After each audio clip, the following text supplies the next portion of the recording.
देखिए, आज की हमारी जो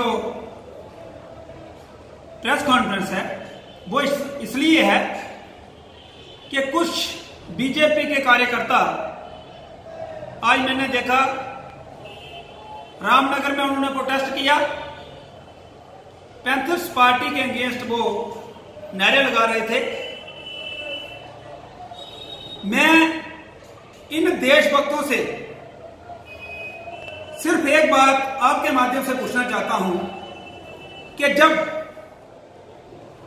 असेंबली में पाकिस्तान जिंदाबाद के नारे लगे थे तब ये राष्ट्रवादी ताकतें कहां थी? तब इनके 25 एमएलए थे और रामनगर का एमएलए भी उसमें ही था। इनके सामने एनसी के एक एमएलए ने पाकिस्तान जिंदाबाद के नारे लगाए, लेकिन कोई भी रामनगर का कार्यकर्ता ये नहीं बोल सका कि ये गलत हुआ है।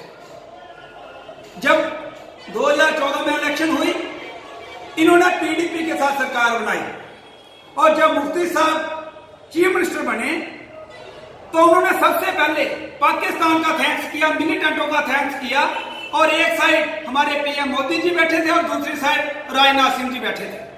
तब इनका राष्ट्रवाद कहां था? जब 9500 पत्थरबाज छोड़ा गया और उनको मिलिटेंट जो इन्होंने पॉलिसी बनाई, स्टैंडर्ड पॉलिसी बनाई मिलिटेंटों के लिए, तब बीजेपी का राष्ट्रवाद कहां था? मैं ये पूछना चाहता हूं बीजेपी वालों को कि अगर जब आप करोगे कुछ, जब आप कुछ बात करते हो तो आप राष्ट्रवादी, और जब दूसरा करे तो वो देशद्रोही हो जाता है। शर्म की बात इनके लिए ये है कि जब महबूबा मुफ्ती के साथ इनकी सरकार चल रही थी, जब 35A की बात आई तो महबूबा मुफ्ती ने इनके सामने ये बोला था कि अगर 35A को हटाया जाता है तो कश्मीर में कोई भी तिरंगे को कंधा देने वाला नहीं रहेगा। लेकिन एक बीजेपी का एमएलए ये नहीं बोल सका था कि महबूबा मुफ्ती गलत बोल रही है। बड़े अफसोस के साथ कहना पड़ता है कि ये बीजेपी और खासकर जम्मू की बीजेपी, मैं ये कहूंगा कि ये कुर्सी के लिए कुछ भी कर सकते हैं। 3 साल ये 4 साल ये महबूबा मुफ्ती के तलवे चाटते रहे और आज ये बोलते हैं कि हमसे बड़ा देशभक्त कोई नहीं है।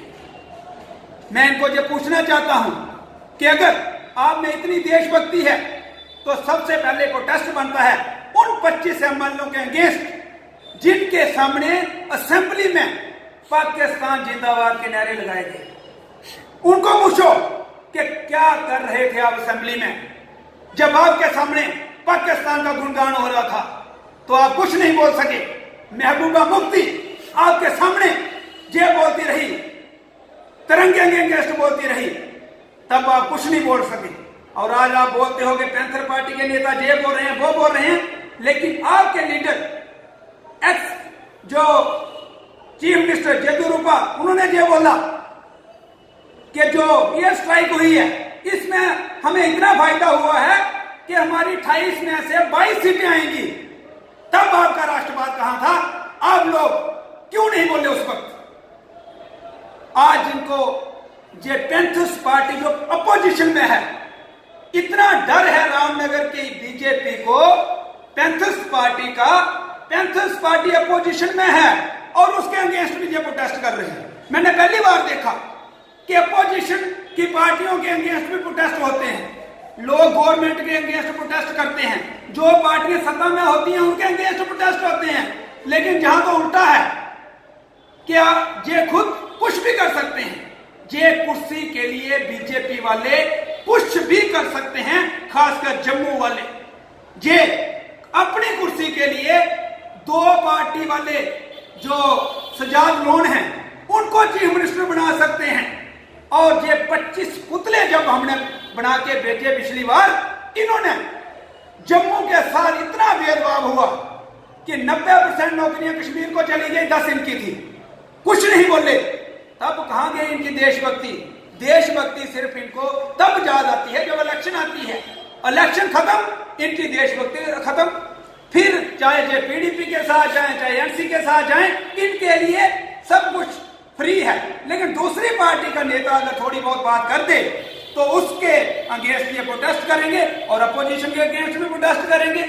तो मैं आज इनके आपके माध्यम से सिर्फ मैं ये पूछना चाहता हूं इनको कि अगर आपके जब कोई भी बीजेपी के लोगों के सामने इतना कुछ हुआ, वो कुछ नहीं बोले, तो तब आपने रामनगर में प्रोटेस्ट क्यों नहीं हुए? तब आपकी देशभक्ति कहां थी? मैं आज इसी संदर्भ में आज हमने प्रेस कॉन्फ्रेंस रखी थी।